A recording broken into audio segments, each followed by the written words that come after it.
Welcome to episode 7 of the Truth in Dialogue. I'm your host, Toby Davis, and today I sat down with Kimberly Kolb Eakin.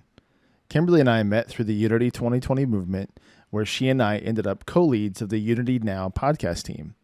In the short time I've known her, I've learned that she was a sergeant in the Army, an entrepreneur, and a natural-born leader. What I didn't know about her is, like so many other things in life, much more vast than what I did know. Just a few of the topics we cover: her marksmanship records that still stand in the U.S. Army today. She is an author and is working on her second book, and a few of the companies she started.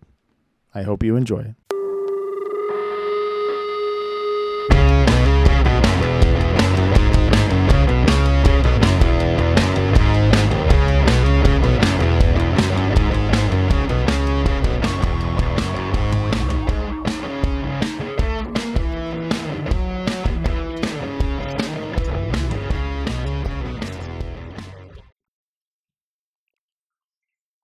Hi, Toby.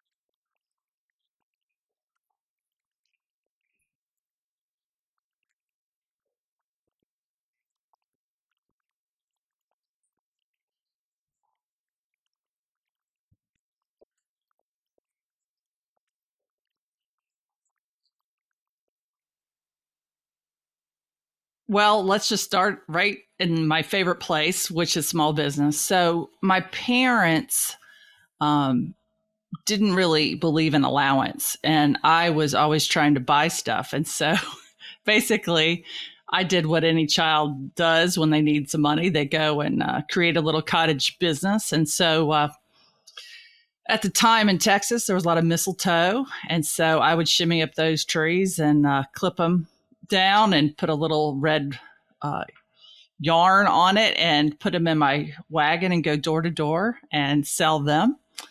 And I think I was about 8. And of course, that's seasonal. So it only worked in December. And I tried to sell mistletoe in other months, but I'll tell you, the market would not bear that. So, and of course, mistletoe drops off and dies in the winter. So I think so. We did not eat it.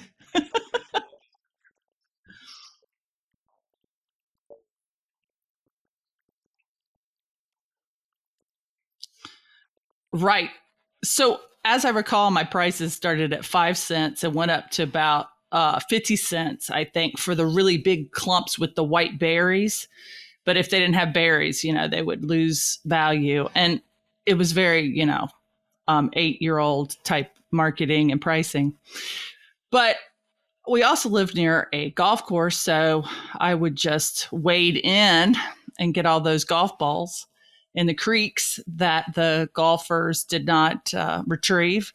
And they were basically unscathed golf balls. And then I would sell them back to the pro shop.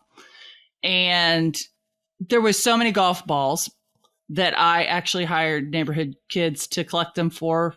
And then, I did have a little workforce. I was 9, 10, 11, something like that. So that was my beginning. And my parents, they started their own business of recruiting and headhunting and things like that. So I saw them doing their own thing with no boss. So that was kind of where I got my start, Toby.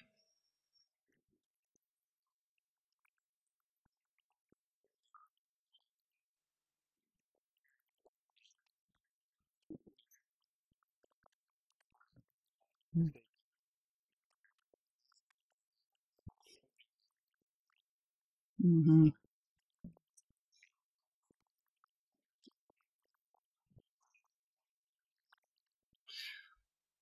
Well, my passion started when I was about 10 in athletics, and I was a swimmer. And I had an Olympic dream. And I found out pretty fast that swimming, you need to have a lot of muscles. And I was this really skinny, long, lanky child. I mean, extremely thin child. And about the time I got into the 13, 14 category, everybody was just out bulking me and out strengthening me and all that.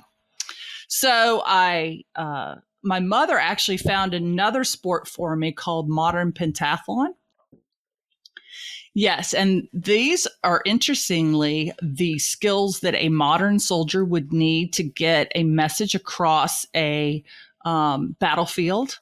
So you would need to ride your horse, which we did in pentathlon, and then you would need to run when your horse was exhausted. You would also need to be able to swim across rivers. And if there were any bad guys, you'd have to be able to shoot. And if you ran out of bullets, you would need to then know how to fence. So swords. So I learned those things. Of course, I knew the swimming part. And it seemed to equal the field for the skinny people like me because there was 5 events. And swimming's an excellent sport if you're going to be a runner because you have your lungs already developed.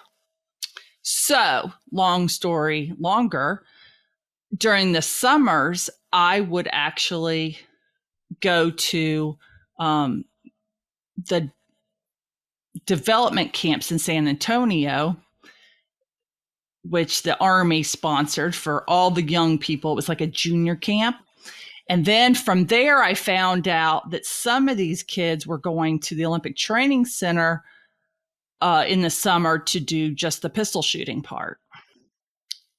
And my dad's actually a really good pistol shooter and coach, and he taught me how to shoot. And my mother was actually second alternate for the 1980 Olympic team, so she's not too shabby. So that kind of came more easily to me than the other sports because you don't have to be super strong to be a pistol shooter. And so I ended up doing pistol shooting most summers and excelling at it. And so I got through college and I decided basically I get to do what I want. And I never saw my Olympic dream to fruition. So I will join one of these military teams and have them pay me to shoot. So this was my insane idea. I always have these things, by the way. It's probably a theme. So I went to all the services and basically said, what can you do for me? Instead of, please take me. They did not know what to do with me. I decided the Marines, it was too hard to get to their shooting team. And the Air Force had a really good deal, and so did the Army. So I decided to go with the Army because they had the best backup jobs. Like they have more jobs than anyone else that were, to me, cool. Again, I'm thinking like a 22-year-old. I wanted a cool job in case I didn't make the all-Army team. Yeah. So that's how I got into the military, that crazy roundabout way. I do believe in serving my country. I do believe in giving back. Everybody as a young person should seek to do something while they're unattached and have no responsibilities to do something for their community or their nation. I just feel strongly about that.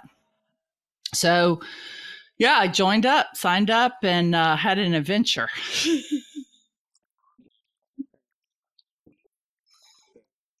Mm-hmm. Mm-hmm.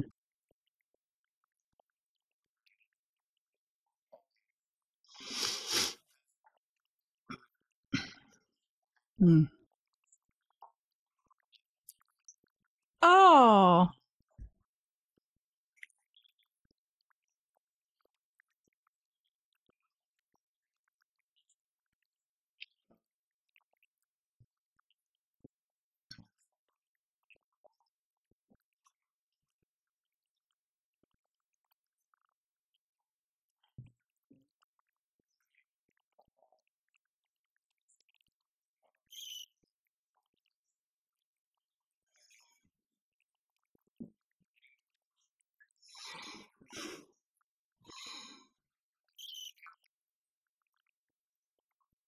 Mm,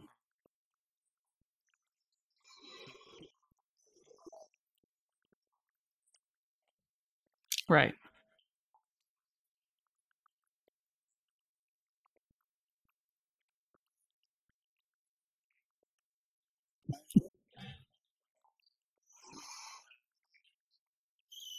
Right.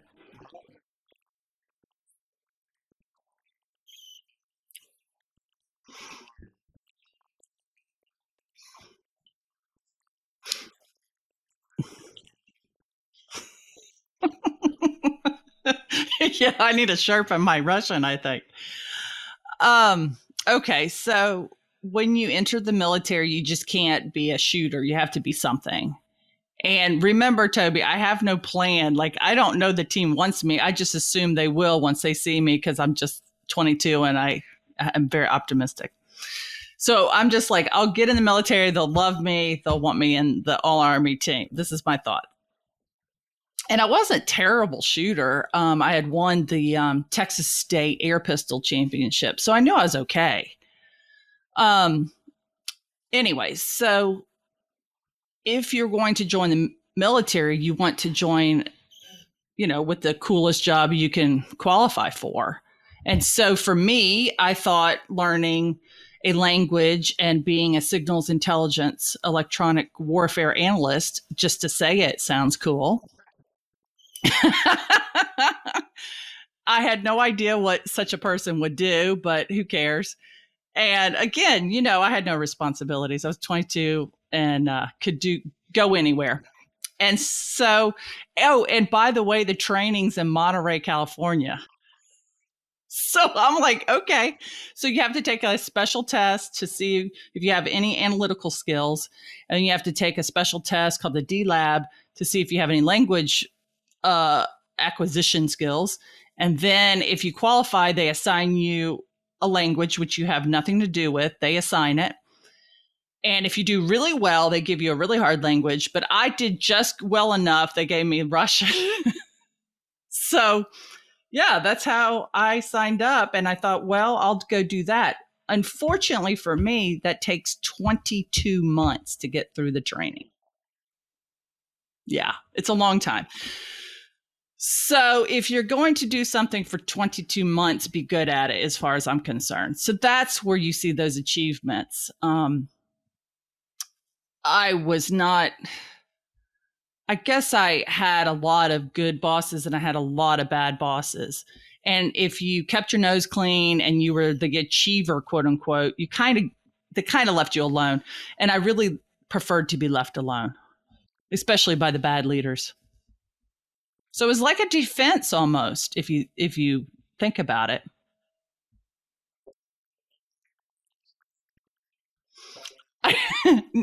No, I just was told that that's what I'm supposed to do when I'm the leader by a very smart sergeant. Yes.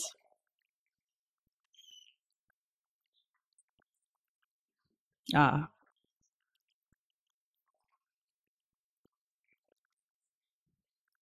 mhm.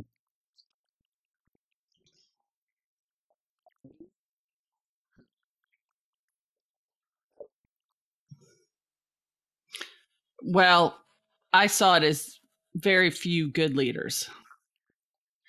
Yes, and I would say it's because they didn't embody that. First, they didn't recognize themselves as a leader. And what does that mean? Well, that means that you know yourself, so you know your strengths and your weaknesses. And when you're weak at something, you either acquire that skill or you find someone that's really good at it. Um, you never ask someone to do something that you wouldn't do yourself. And of course, in the sergeant's case, I was eating chow before my troops, and he said, "What are you doing?" So he pulled me out of line and he gave me a good talk about how leaders go to bed last, they get up early, they eat last, they do everything in service of their people.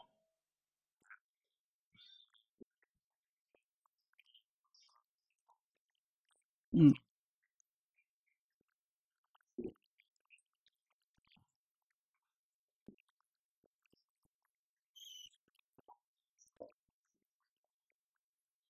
Hmm.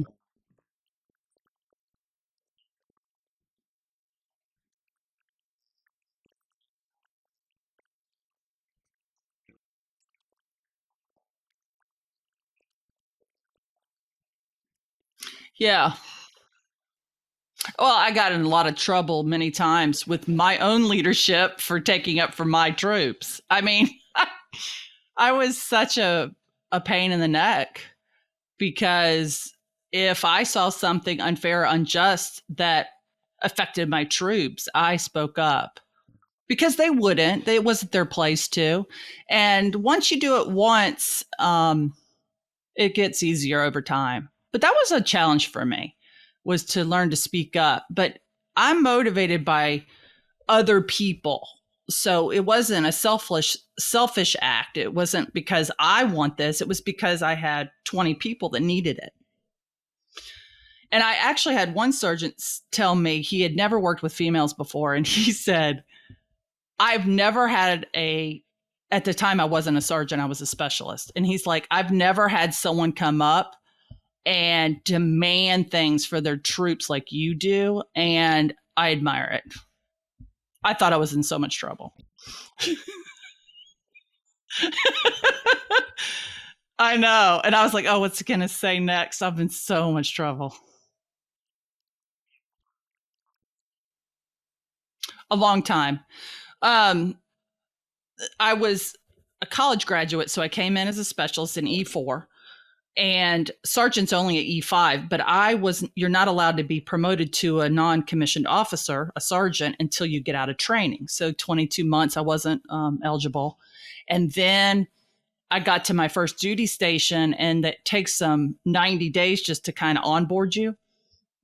And unfortunately, there was a lot of specialists. So we were all just kind of jammed in there with all about the same amount of time in service. So it took quite a while. And I'd say almost the whole 4 years of my initial term. So that was a slow climb, very slow climb. So I got to observe a lot of what looked right and what looks wrong.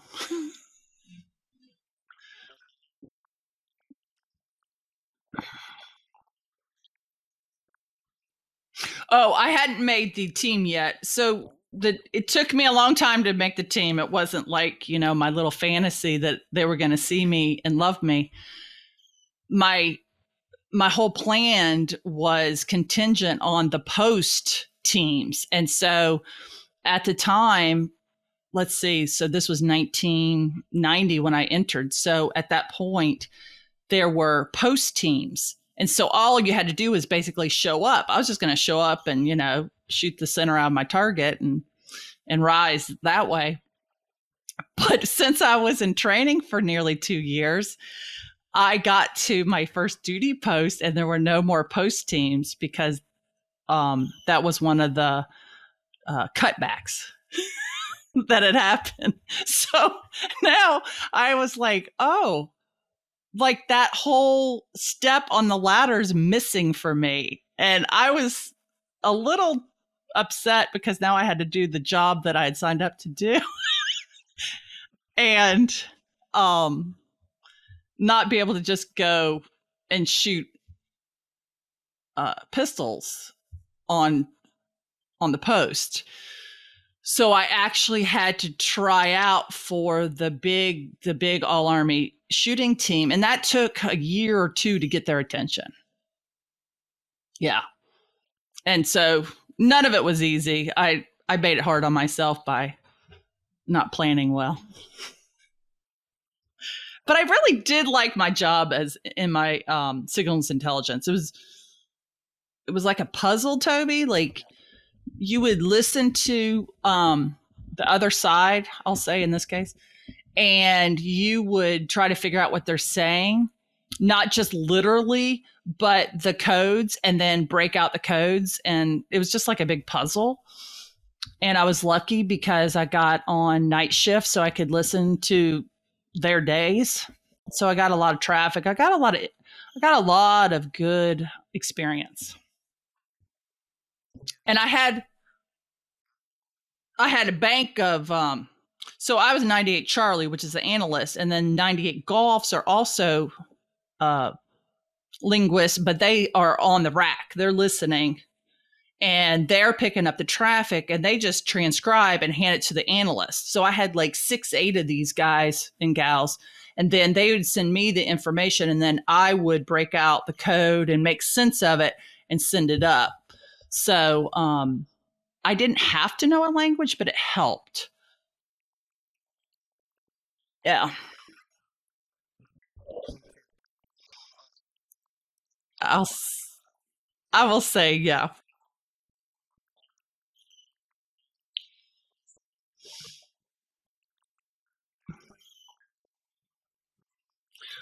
We did radio. Yeah. Yeah. At the time. And I think all that has changed so much that whatever I knew was probably moot at this point. But yes. Yeah, in the clear. So they were doing it with voice. So I didn't do the Morse code. I didn't do any of the electronic signals. I just did voice. Yeah. I didn't, but my roommate did in Korea, and she got a big medal. Yeah. Now, if I did, nobody told me. And you would never know if you cracked something juicy in my unit. They wouldn't tell you.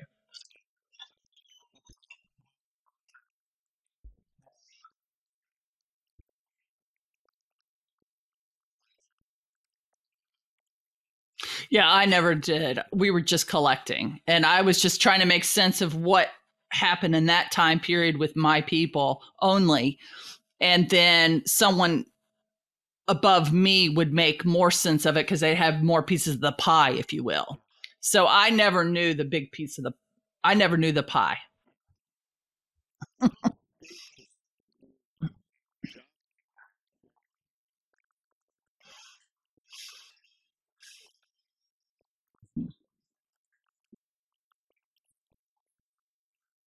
Hmm.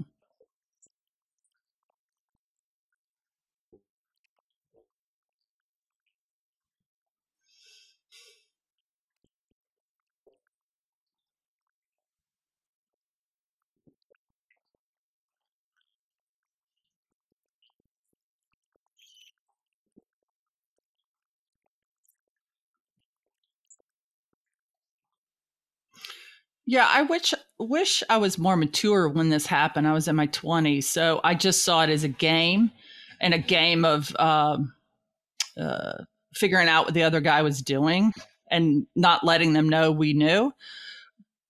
So yeah, I didn't have the worldview that I have now, but I'd have to say that that job was important and interesting, and I'm sure, um, I hope, save lives of our allies, especially. But I think when I was teaching the troops how to defend themselves, it was actually more impactful for me. That I think I contributed. I could see a direct, contribution, if you will. And to me, every soldier, not every soldier is in combat, but every soldier is going to need to use and I'm going to use the word weapon because that's what we call it in the Army, their weapon in a safe manner. So at a minimum, let's not shoot ourselves or our friends.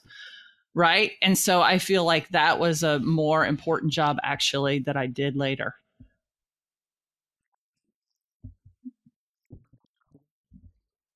Yeah. So I finally made the All Army team on a wish and a prayer and another good stroke of luck, just like getting the Russian was a stroke of luck. Um, so I get to Fort Benning and I'm on the All Army team, and periodically people are needing to learn pistol marksmanship, mostly the officers. And I remember the first group we ever taught were dentists. So I'm not sure if they ever needed to use their pistols, their 9 millimeters, but at least they weren't going to shoot their toes off. And and they also knew how to keep it clean and, serviceable once they finished with us. Now, I did most of my training when I got in the reserves, and I had a recruiter from active duty to reserves. You go through the recruitment business again, and he realized my skill in marksmanship. So he assigned me to an infantry unit here in Virginia. Amazing marksmen, amazing instructors. I got so lucky. And that's where I learned to teach marksmanship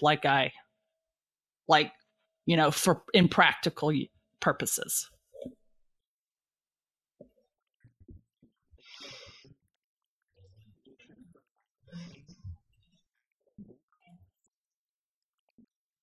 Yes.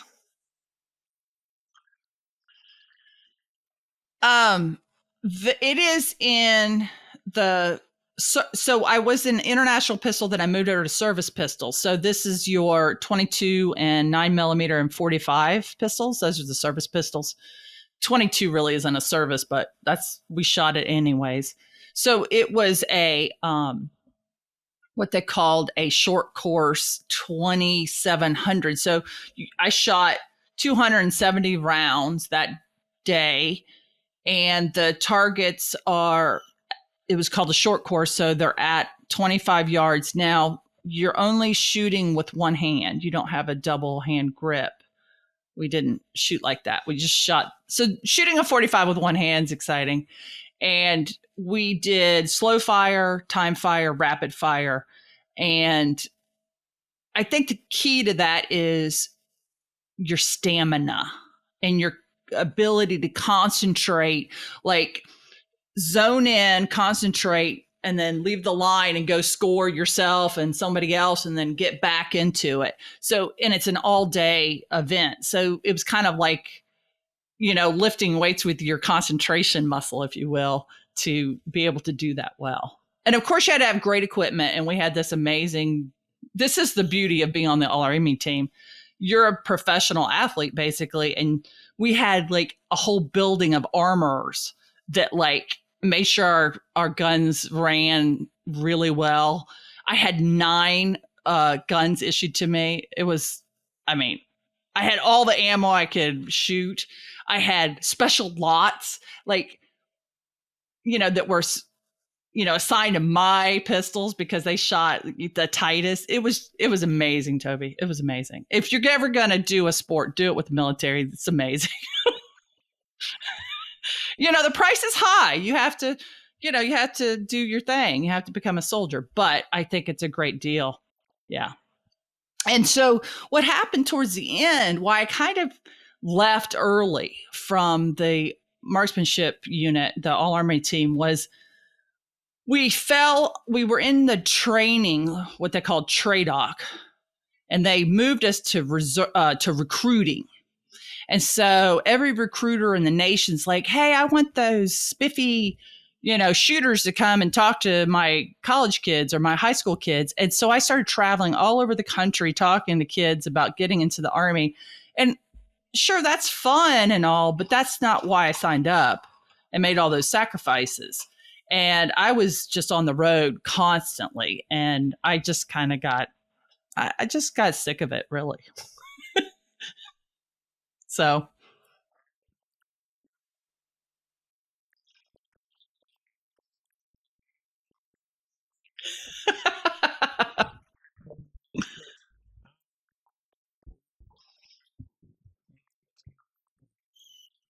Yeah. Yeah. I always say in my house, I'm definitely the one on the front door, and I'm the one on the stairs too. So yeah, it's not a good idea to come in the house. No, I'm trained though for that. I mean, seriously, I've trained on house defense. Of course, the military, you learn building tactics, but really the infantry guys taught me that because I never learned that in military intelligence. But we have some excellent instructors, civilian instructors around where I live, and yeah, I've done some good training with them. And so I feel pretty confident. But it's a martial art. I don't know karate, but I know this. So it's my martial art.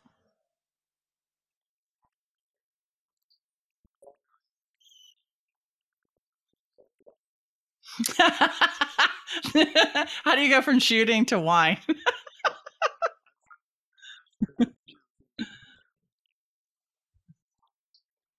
Time?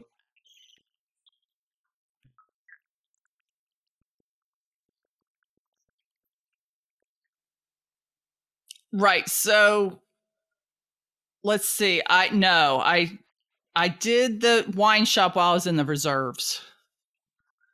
So, right. So, in the reserves, I wasn't shooting on the all army team. I was working with those fabulous guys in the infantry that were good marksmanship instructors. So, I did that for about 11 years. And during the 11 years there with them, I met and married my husband, and he's an entrepreneur. And I was working as a legal assistant. I was working for an attorney, really nice guy. He was a Top Gun pilot before he was an attorney. And he and I got along really well. He could like yell at me and I go, whatever, kind of, I just like, yes, sir. And then walk out. And everybody was like amazed that we were still friends. Really didn't mind getting chewed out because I probably deserved it. But he and I got along really well. And he was sending me to paralegal school. So I was becoming paralegal. And then because I'm hanging out with attorneys, there's other attorneys. And of course, my husband pops up and I refuse to date an attorney. But anyways, I'm now married to one. So, but well, the funny thing is his friend who worked in my office with me said, "Oh, I know a guy that knows a lot about guns." And I'm like, if I had a nickel for every time I heard that, I'm like, yeah, whatever. But he actually is really good and he can outshoot me. Yes, in shotgun, he's better.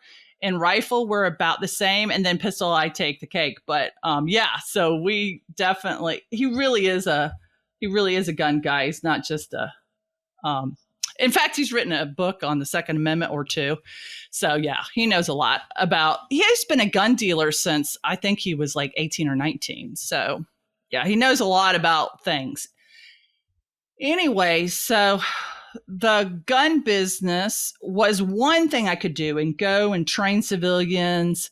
And that would have been an interesting thing to do because I realized at some point paralegal was not like the end all be all for me because I'm restless. I'm really restless.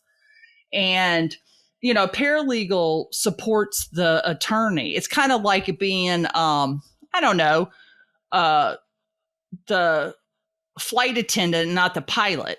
You know what I mean? It's really important, but it just wasn't for me.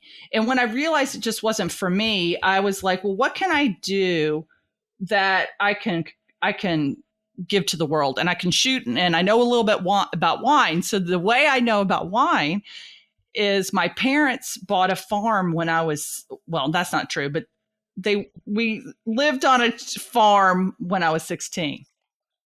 My parents had split up and there was a lot of drama there. But so at 16, we plant a vineyard on our property in Virginia. And so I had an intellectual curiosity about wine because I was growing these wine grapes. So who wouldn't be curious? So when I went to college, I actually took a viniculture class and a wine enology class.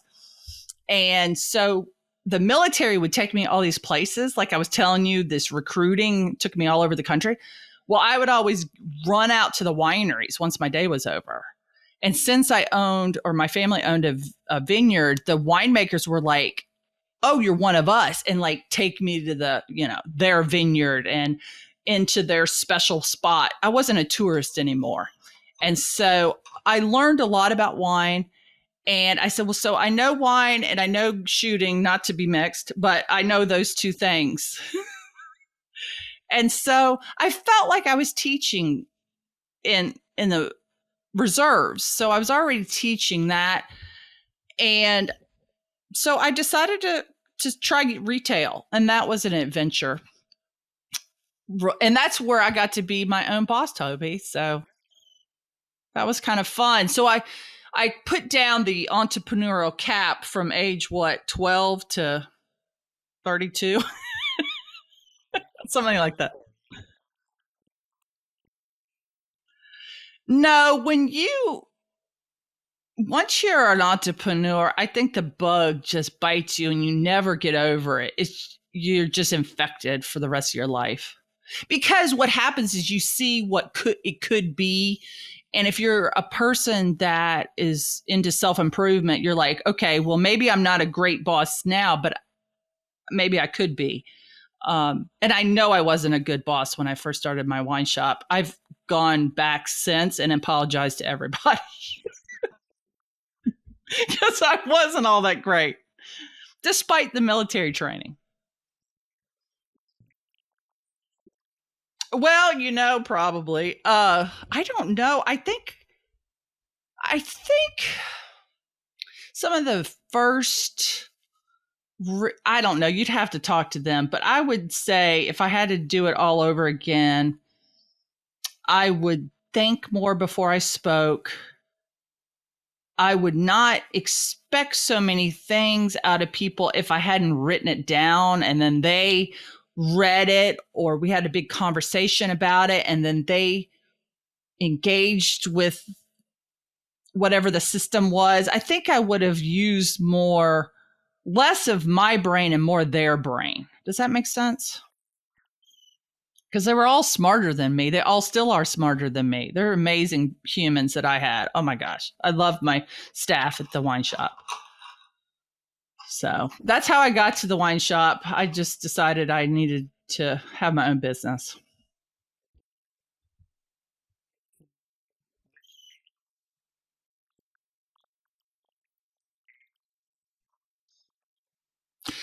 Yeah, I guess it's authored or created because coloring books, you're not writing words. So I dug one out. Look, see? No. What's funny is I released this in 2016. We did really well with it. I was very excited. That's when the coloring book craze I thought was on its way out. But during this lockdown, I've sold many copies a month. And it's really designed for veterans. I mean, the people that want to, color the stuff in this book are not going to be folks that want to do butterflies.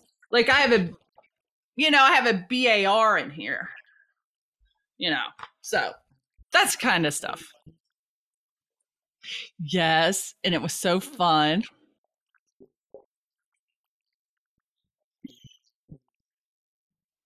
Thank you. That's kind of you to mention. Yes.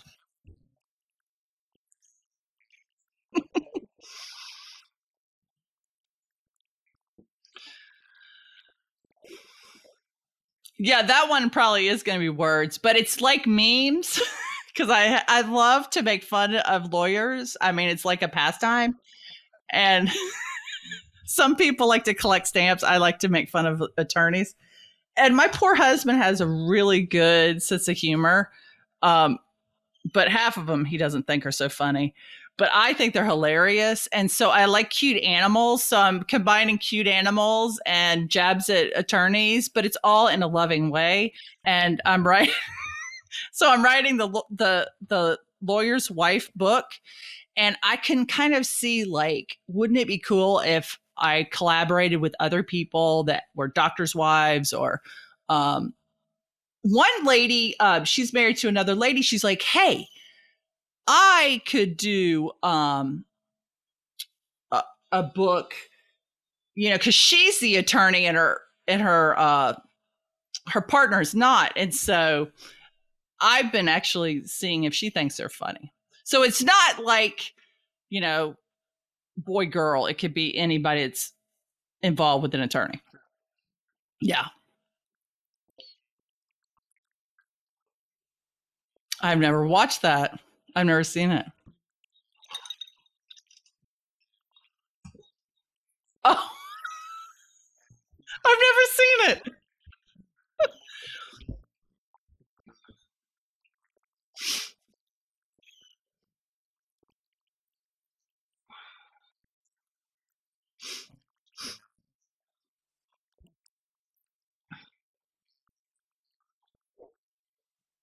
Well, it's kind of tone deaf right now just because everything's very serious. And you and I met because we have a very serious problem in this country. So I just put it down for a while because, yeah, I just feel like it's not appropriate to release humor books right now. That's just my personal opinion. And I'm a little sensitive to, you know, you have to, be accountable and responsible for what's going on. And I don't say that the national scene's my responsibility, but it's also my responsibility to maintain civility within my friend group and my community and my family and all that good stuff. And so when the national scene starts to affect that, I kind of have to say, maybe I should extract my head from my cave and see what I can contribute.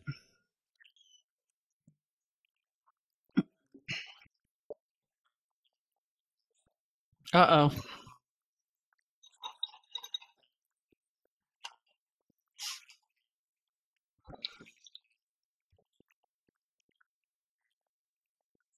Hmm.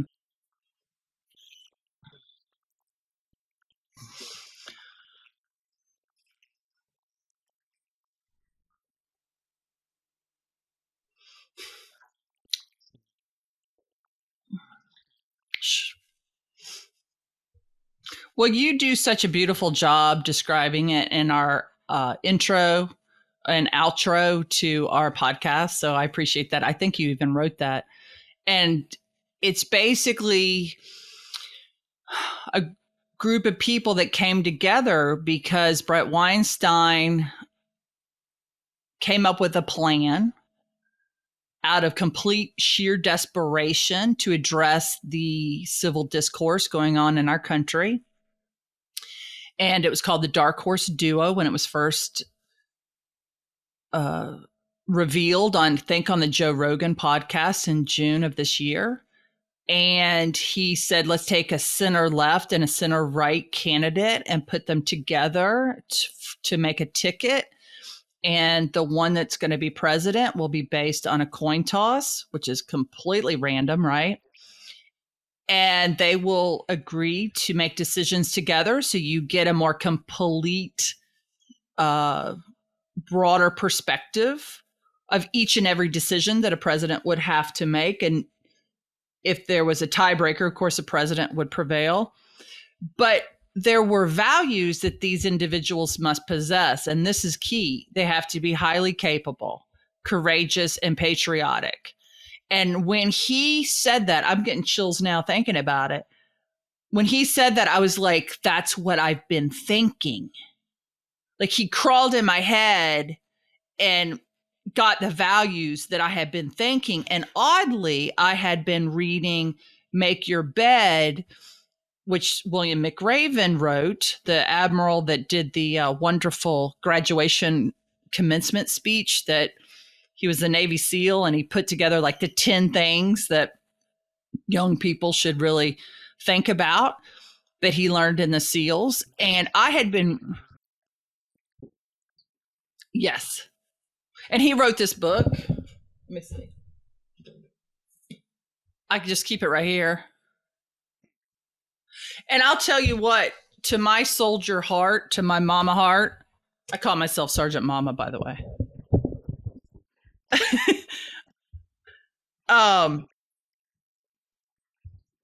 No, they call me Drill Sergeant.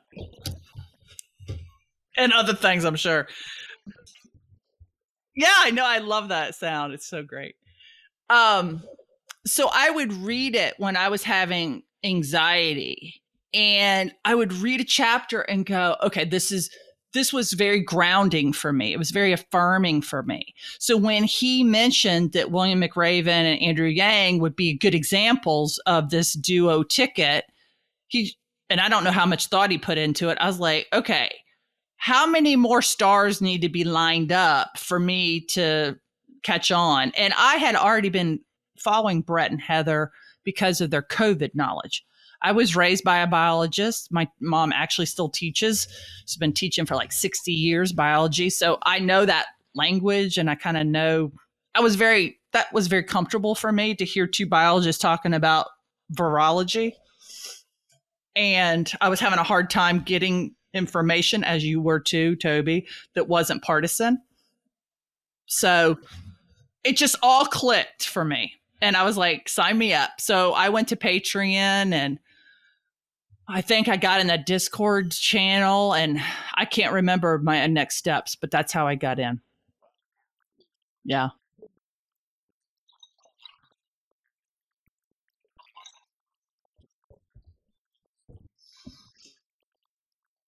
Mm,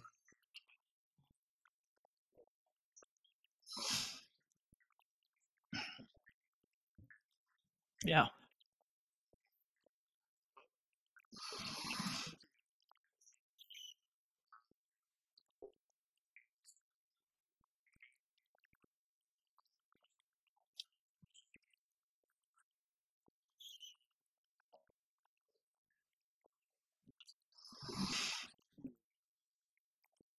Mm,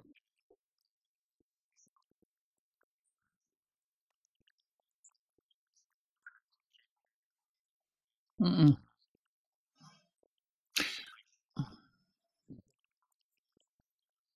Right. I'm not, his forte, as I understand it, is he likes complex problems. Like he likes to solve complex issues. I do not necessarily. I don't seek that, so I don't have a lot of practice. I don't do that for a living. Um, so, well, no, that's just a formula too, in my opinion. I do love a good formula. But Brett doesn't work on formulas that I understand that he does. In fact, he just thinks differently from me. But this is the deal.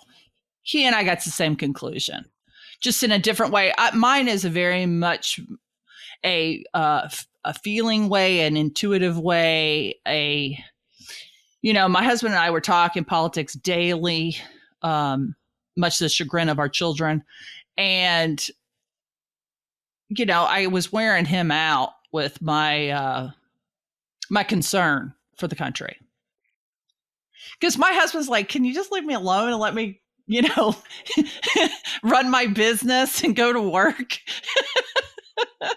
And so, yeah. So when Brett got political, I was like, oh my gosh, times have gotten strange, because even he's thinking political. I never thought political before.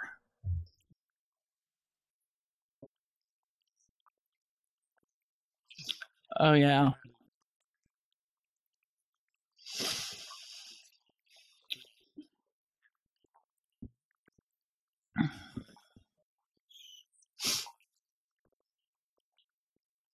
Mm-hmm.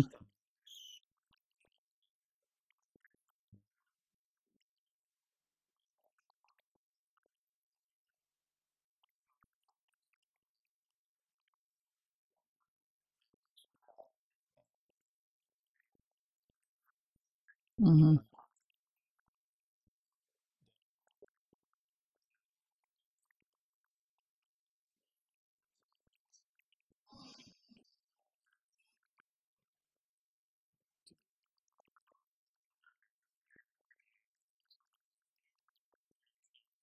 Mm-hmm.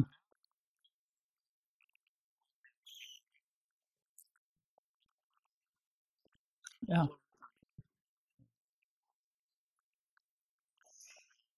Mm-mm.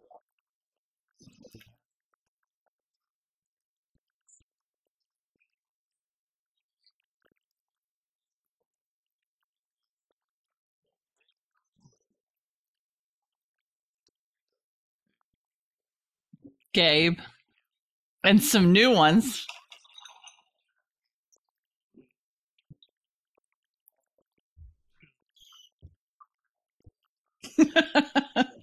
Right.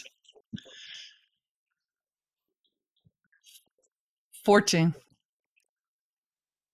Political Compass is I think it was 14. And it's the Political Compass that we did as a podcast team, because we're crazy like that. The nice thing is we're so comfortable. We're like, okay, I'll like show you my, whatever, my closet basically. And I just was, with this group, I'm very comfortable talking about ideas and politics. And if we disagree, we're going to still be friends. And it's such a wonderful world that we have created. And I hope more people realize there's people that are into nuance and individual situations and have disconnected from the news, but they don't know where to go. There's people like us out there. Come join us. Mm-hmm.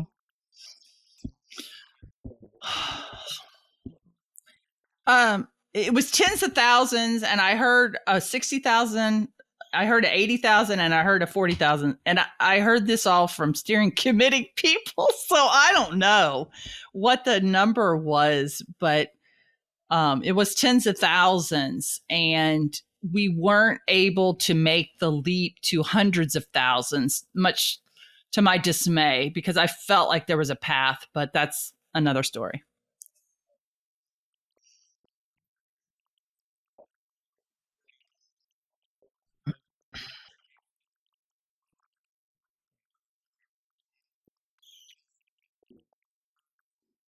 Hmm.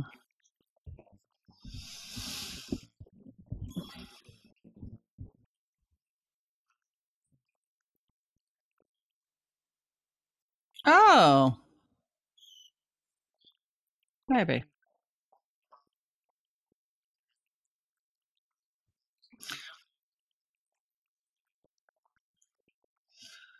Well, I feel like that other one is, it's so important, Toby, but I don't feel like anyone's using it. It's the internal communications. And I am a big stickler for communicating with people and not just from top down. That's easy. That's everybody knows how to do that. Well, no, they don't, but it's more natural. It's bottom up. It's peer to peer, all that good stuff. So in a perfect world, in a perfect organization, the steering committee would talk to their assigned team leads before anything big happened, ask them for their feedback, and then the team leads would be able to ask questions and get really comfortable with any shift that the organization decided to make. And then the team lead could have a meeting with their people, and so those folks could have a chance to first absorb the news and then engage with the news and give feedback that the team lead would give back to the steering committee. And the steering committee, in this case, makes all the decisions. Ultimately, with Brett's help, of course, because he's on steering too. And then, in a perfect world, that we'd be doing that. And then the team leads would be having meetings to share how they're, tell the other team leads what they're up to. So maybe some more collaboration could happen, but also what's working for you. So there's common things that leaders have that are challenges, like how do you find talent? How do you onboard that talent? How do you get that talent up to speed as fast as possible and engaging with the team as fast as possible? And you and I are onboarding a couple, so we'll see how we do.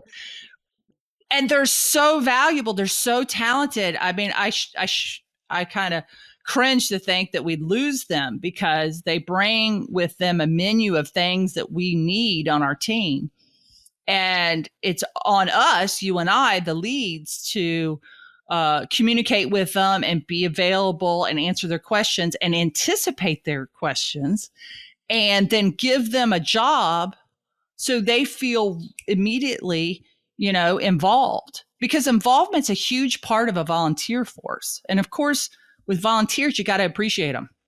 You got to say thank you. And then you got to say thank you again and thank you again, because you're not paying these folks. So it's been interesting, me watching the leads, in our organization are so smart, Toby. I mean, everybody in this movement has a higher IQ than I do. I mean, seriously, they're so smart. they have so much, they like know these words that I have to look up words all the time because I'm like, what is that? Like steel manning the argument. I'm like, I didn't learn that one. So like we were, using the F-bomb a lot in the Army. We didn't use steel man, but I know how to use that different skill. And so, but the block of instruction that maybe they missed was like, these are human beings. These are people. And you can't forget to talk to them. You got to have a schedule. If you're going to have a meeting, you need to have a regular meeting so everybody knows to like participate, and cameras are on and everybody gets a chance to talk. I mean, there's all this stuff that I'm like, we could have done better because it was, to me, simple, but it's not simple to make sure everybody knows the information. And that's just the internal piece. The challenge with Unity, I feel like, is stop using the big words that we all use, because we do use big words in our movement. Lots of them. I mean, I can't give a lot of examples right this minute, but just listen to 10 minutes of any given Unity conversation. And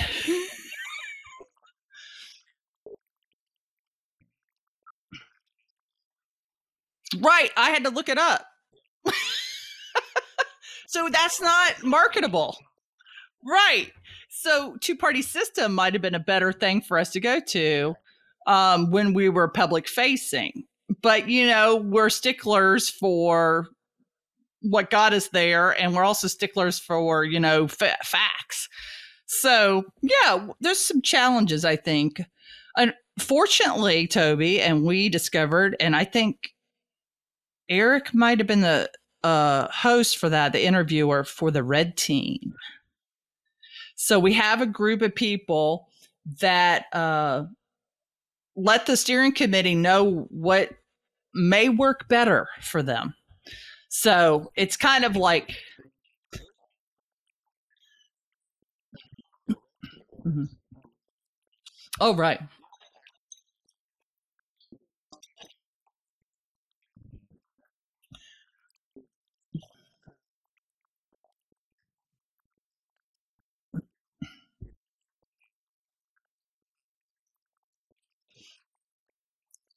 I did too. I thought they were all Republicans.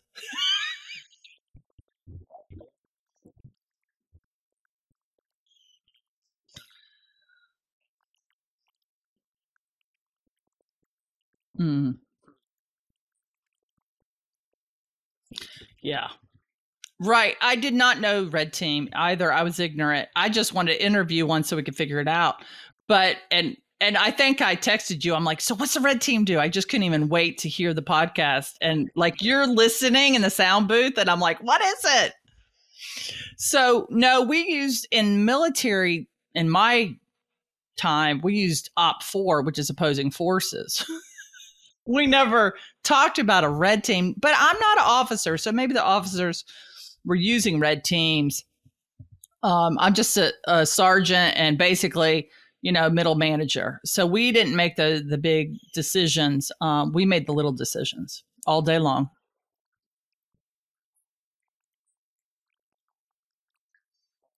Mm.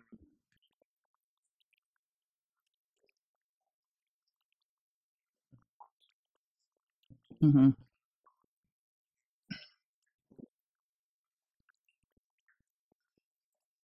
Mm-hmm.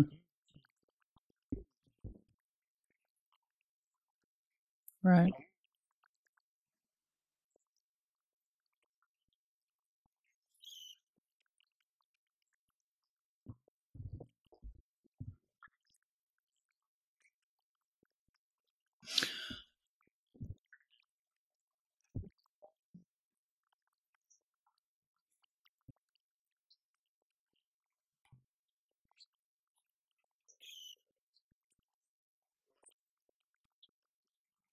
Yeah.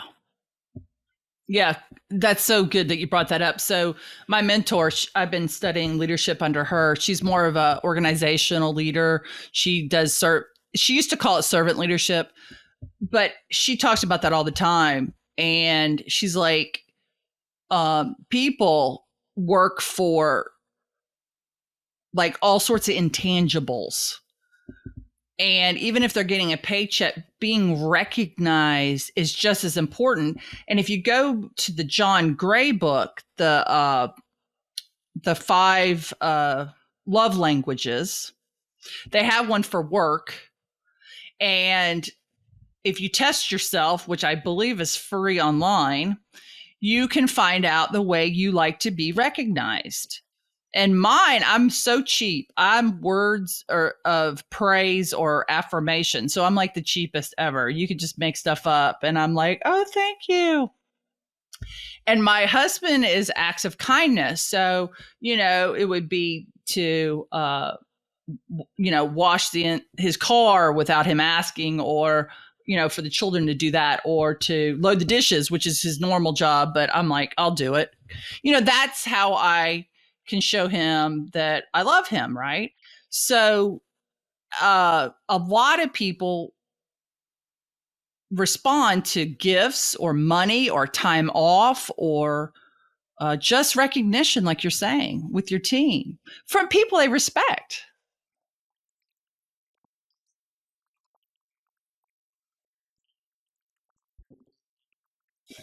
Hmm.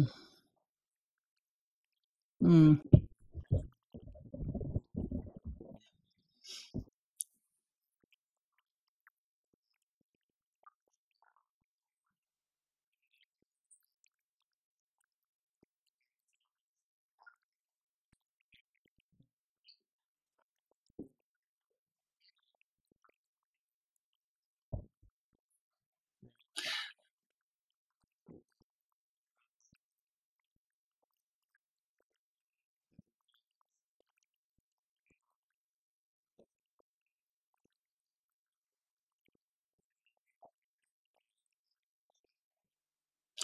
This is why I love talking to you, because you're so smart and you can connect, whatever little micro thing I'm talking about and put it on the macro. I appreciate that about you so much. Yes, yes, yes, emphatically yes. So this is not rocket science. This is just dealing with people. And yeah, if you think about the most inspiring leaders you've ever seen, and they're normally recognizing others when they're doing it. They're not talking about how great and grandiose they are. They're talking about how great and grandiose the people they serve are. And so that, if it's genuine and authentic, which people have great BS meters, we're all born with that, right? Because that keeps us safe. Little bitty children will watch someone with the sound off and know if they're lying or not, right? And so, yes, wouldn't that be the most refreshing thing ever for us to achieve? I mean, us American people to achieve, is to get that particular characteristic back in the White House, back in the Congress, back in, all these leadership positions. That's what we must expect. And we have to role model it. You can't just ask for something you're not doing. It goes back to, if you're going to ask this of a leader, you need to at least conduct your own affairs like a leader. And you don't have to lead anybody except for your cat if you got that. But like, you know, I'm not trying to be funny about that, because you can live alone and not have not have any body that's your support person. But it's very important that you understand that you're responsible, you're accountable to your neighbor, maybe, to the people on the street that you're driving with. Like, we're interacting with each other all the time. And being a good driver and having the, not taking the $5 that the cashier accidentally gave you and giving it back, like just being a good guy, like that all piles up into how people feel about each other, you know?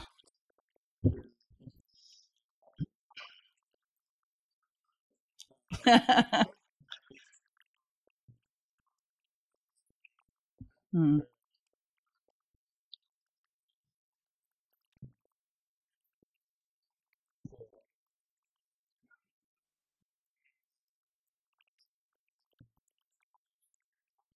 Mm.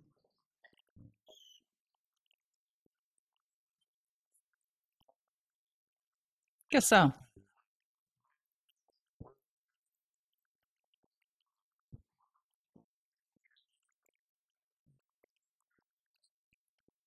Mm. Wow.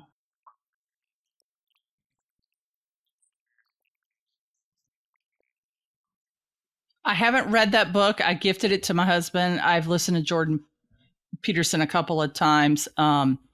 He again is really heady and intellectual and uses big words. So sometimes, this little sergeant brain just can't keep up with all that. But did it? Yeah. So I love that. So I have the principles of armed forces leadership on my wall. I also have the Be No Do and the NCO Creed. I just keep them on the wall at all times. And the very first principle is know yourself and seek self improvement. So, you know, and I know when the military puts something out, it's because they've probably sat on that information with countless people in committees. I mean, we're talking huge bureaucracy here. And for that to be the first principle means something. So if sometimes I never get off the first principle because it's such a big one.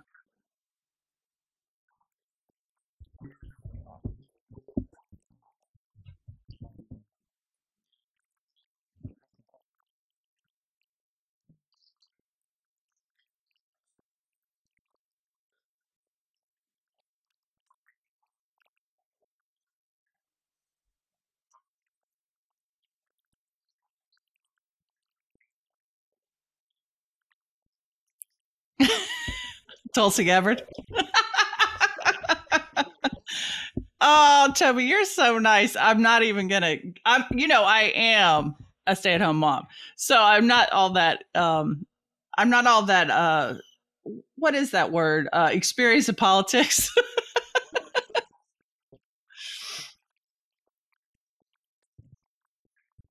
Sure.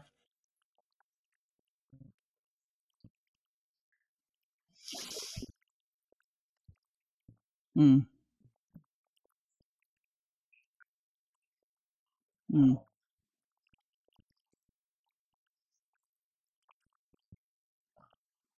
yeah.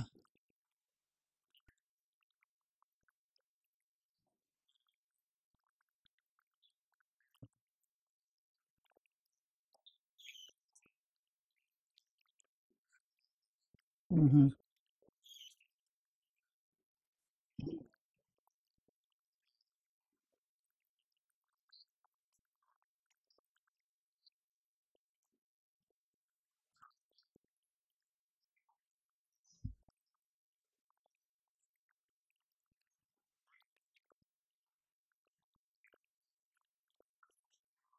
Well, you know what? You said something really important, Toby. We have 4 years to find two fine, capable, courageous, patriotic Americans, and we could find several pairs of them. We have time for that. And that's what I was hoping Democrats would do last time, and every 4 years, I'm like, made the cream rise to the top, but that is not what's happening. So it has to be a concerted, conscious effort. Yeah.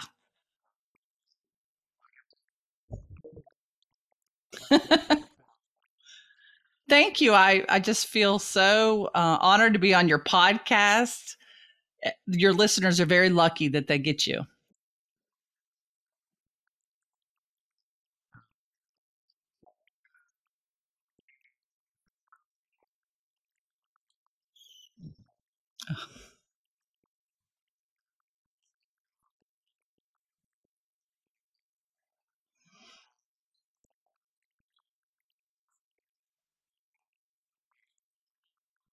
If you have a lawyer's joke, let me know. I love them.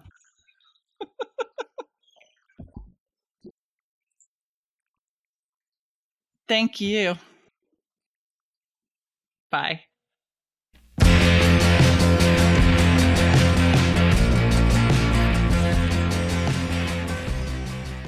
For more long-form discussions like this, check out our full episodes playlist here. And for specialized content, check out our featured clips here. And also check out our other featured channels for more great examples of truth in dialogue.